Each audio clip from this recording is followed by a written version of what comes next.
Welcome to Rewatch and Rank. On this channel, we rewatch older TV shows, provide a summary and opinion on the episode before ranking each episode against each other. Today's episode is Criminal Minds Season 2, Episode 4, Psychodrama. Episode in a nutshell is a brief reminder of what happens in the episode. So, in the episode, it starts with a bank robbery, where everyone is told to take their clothes off down to their underwear. Then they are made to perform various actions at the crime scene. And this is why the team is called in, because when it was just bank robberies, it was a different division. But now that it's moved into, it's not about the money, it's about taking the people and controlling them. They are called in because now it's more in the psychological realm of things, and he has a very high chance, due to the escalation, of becoming a serial killer, or spree killer, which he kind of ends up doing. Once the team is called in, they of course go over the psychological profile initially that they've set up, and another bank robbery occurs. This one does fail because one of the people, due to the decline in the killer's mental state, he doesn't fully check the building, and so one of the people is able to call 911, having hidden behind a wall, which leads to him escaping. There's a car chase, but he does get away.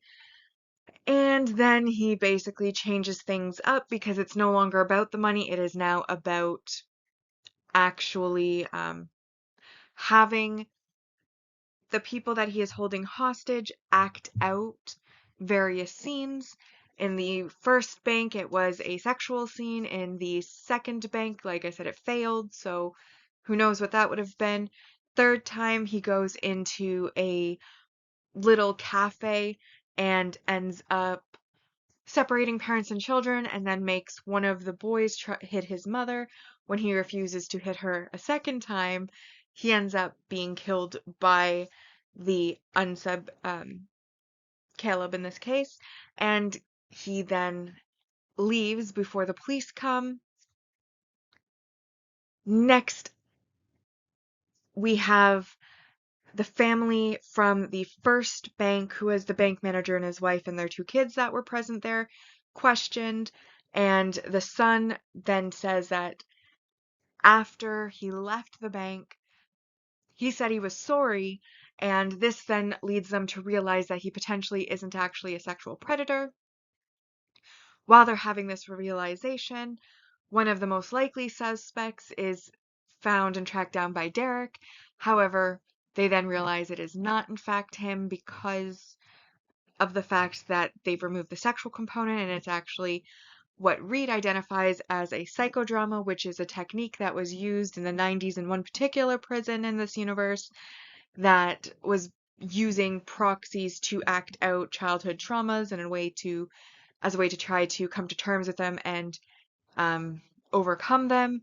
And because it was only used in one particular prison in one particular time period, the names of suspects are able to be narrowed down to 4 people, and of those 4, only one of them, which is the unsub, is able to be committing these crimes because he's the only one that's in LA where the crimes are taking place. They go visit his mother. She is on substances for her back injury and isn't very helpful, but they do find out he doesn't live with her.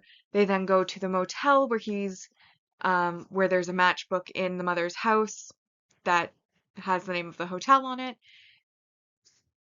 They're given a key. Derek decides to break the door down anyways.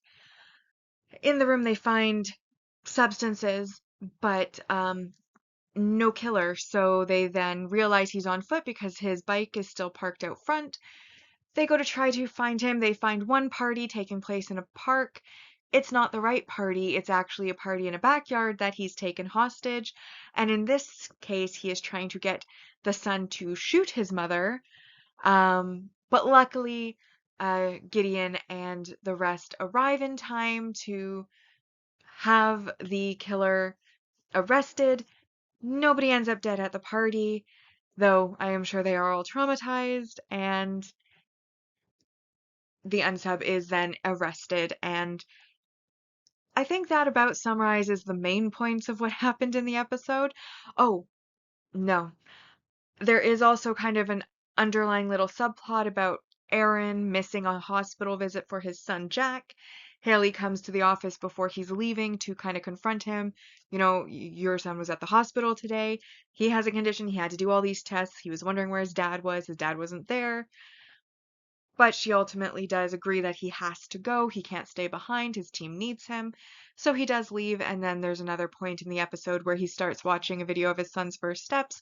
And he notes that that happened 5 months ago when he was outside of town. And that's the last file that he's been sent of his son since then. And that's kind of left to linger. Nothing else is really addressed in this episode, at least, with regards to the Aaron Haley Jack situation. But that, I think, covers everything that happened in the episode, or at least the main points. So now it's time to rank the episode, first on the mostly objective ranking list, followed by the personal ranking list. And single episode supporting character introduction. We obviously had our unsub, the Caleb Dale Shepherd, who was the killer in this case. Worth 1 point. Then the main contact for the police was actually, because it was originally like a robbery spree, there's another FBI agent, Agent Wallace, and that is who they primarily rendezvous with. And that makes 2 positive points, so I think we all kind of can see where this episode is going, at least objectively.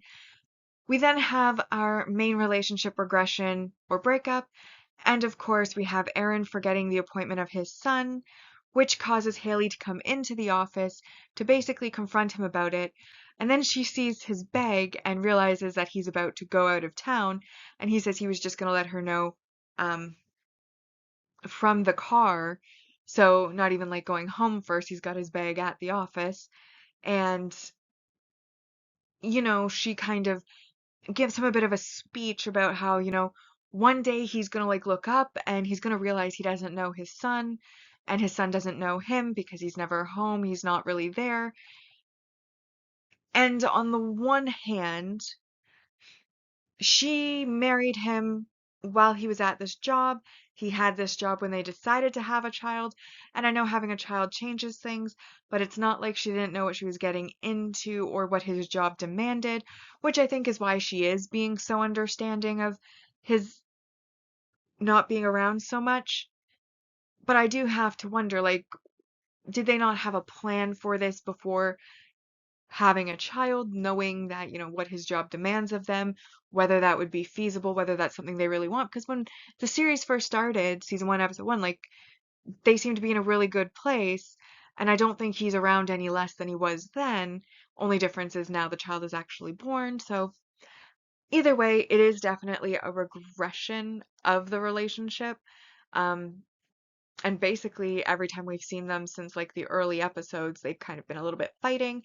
And I believe, if I'm recalling correctly, they do end up at least separating in future. So, beginning of the end, we should say, for this relationship.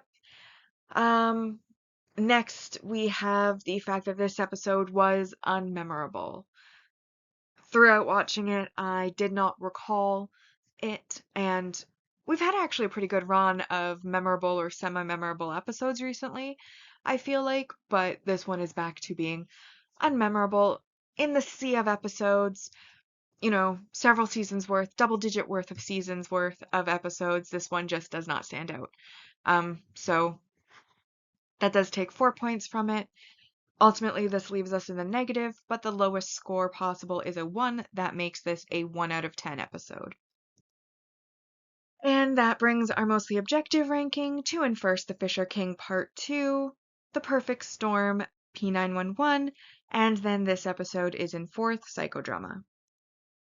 Now, for me personally, It wasn't a memorable episode, but I did enjoy it. There was a car chase, which was interesting. There was a kind of unique method of killing in an escalation, like how they got there right at the beginning before he'd even killed anybody. They were called in because of his escalation, and then the killing starts. So they kind of were called in ahead of time, which I thought was interesting. There was the Haley Aaron drama kind of underneath things. Um, Even like the fact that there were two parties happening within walking distance of his hotel room, and how they came about, finding the unsub was interesting. How they, based on the profile, predicted his future behavior. He then actually follows through on that behavior. They bring their list of suspects based on the profile, and then they're able to narrow it down based on the identification of what he's doing as a psychodrama, which again is, using proxy actors to act out your trauma in order to try to help you overcome it. And I also think that in and of itself is a pretty interesting concept. So overall, I was entertained by the episode. I did engage with the episode. Like it engaged my attention, I should say. Throughout it, was it memorable? No, but it was very entertaining. It was a good episode. I did like this episode, which is why I decided to ultimately give it an 8 out of 10, because apart from being unmemorable, I thought it was very solid. And I've already kind of gone over my opinion on the relationship with Aaron and Haley. I do kind of wish they could have been happier. Like if the show showed, if it showed them being able to overcome these types of issues versus, adding even more extra drama to it. And one thing I do, not specific to this episode, but one thing I do wish the show did more, at least in these early seasons. I don't know if I can't recall if it gets better later on, but I do wish they gave more developments and growth to the main characters, because I have noticed that objectively a lot of the rankings are pretty low, and that's mostly because even though they've got like a wide cast of recurring characters, they very rarely do anything other than their job on screen. Like we don't get to see a lot of their personal life or their personal relationships or things like that. And if we do, it's like a very small snippet, like in the case of this episode, the Haley confronting Aaron before he leaves, but then once he leaves, it's fully on the job, apart from like one time where he's looking at his cell phone. So if they had more development of the main characters that do continuously recur, I feel like the episodes would be ranked a lot higher more often. So I do kind of wish that they added that. And like I said, I think maybe in the future they do somewhat spend a little more time on the characters, but at the same time, I wish they did so more often in the early episodes, because like I said, this was a good episode, but there just wasn't anything happening that I could give positive points to, and that's why it ended up objectively a 1. Anyways, that's an aside. It was an 8 out of 10. I put it in first place as it's my favorite so far in season 2, which then in first, psychodrama, followed by The Fisher King Part 2, The Perfect Storm, and then P911. And then we come to our series ranking so far.